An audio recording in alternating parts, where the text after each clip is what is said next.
কি গো বেলা কম হলো, ঘাটে জাগ ডোবাতে যাবে না? তুমি তো জানো আমার বিশাল জ্বর, আমি ঘাটে জাগ ডোবাতে যেতে পারবো না। আরেছে ঘাটে যাবে না বলে বাহানা করছো? তুমি গায়ে হাত দিয়ে দেখো কত জ্বর এসছে। আমি ওসব কিছু জানিনি, ঘাটে জাগ ডোবাতে যাবে কিনা তাই বলো। আজকে আর যাবো না, কালকে যাবো। তুই যাবি না, তোর বাপ যাবে। বাপ শিগগিরই।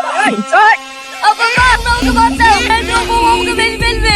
তুমি থামো থামো, আমি তোমার অনুরোধ করে বলছি, আমার ছেলে জ্বর খেয়ে ওকে আর বাইরে নামায়ও না। সামনে থেকে সর বলছি, মানে চলে মেরে চলে ছাড় দেবো। মা, তুমি তো আমাদের মেয়ের মতো, তাহলে তুমি আমাদের সাথে এরকম ব্যবহার করছো কেন? ও ঠিকই বুঝেছে, তুমি আমার মেয়ের মতো আর আমার বড় বোনের মতো। সেই দামে বোন কোন বলে খালাই বল, তোরা সে হয় নাই। চল জাগ ডোবাতে। কি গো বাড়িতে নাকি জাগার উপর বসে আছো যে? ছাগলের ঘাস কাটতে যাবে না? তুই ছাগল গাইছে জায়গা, আমি আর বাড়িতে যাবো না। দেখ বেশি বাড়াবাড়ি করিসনি, ভালোই ভালোই বলছি যাবি। তোর বন্ধু না, ওই ব্যক্তি আমি জীবনে যাবো না। তুই যাবি না, তোর চোদ্দ গোষ্ঠী যাবে। ওগো মেয়েটা, তুমি তো পাশে। তোর মজা আমি দেখাচ্ছি, এই লোকাতে তোকে ছাড়বে মেরে ফেলবো।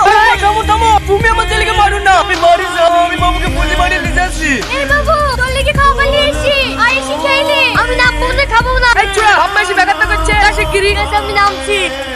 এই বাবু তাড়াতাড়ি খেলে তুই বাড়ি চো, যদি দেরি হয়ে যায় তাহলে তোর বাবা আমাদেরকে গাছে বেঁধে মারবে। গ্যাসে মারবে ঠিক করবে। তুমি কি সাধারণ মেয়ে দেখতে পাওনি? একটা মস্ত মেয়েকে অফিস দিয়েছো, তোমাকে ধরে ধরে মারে। তোমাদের পছন্দ বি করি, আমার জীবনটা শেষ হয়ে গেল। এবার আমি আমার পছন্দ বি করবো। তারপর দেখো আপু কাকে বলে। এই বিশু, এক ফুটো মুখে আনিস নি, কোন দুটো মুখ শুনতে পাস, তাহলে আমাদের তিনজনকে জ্যান্ত কবর দেবে।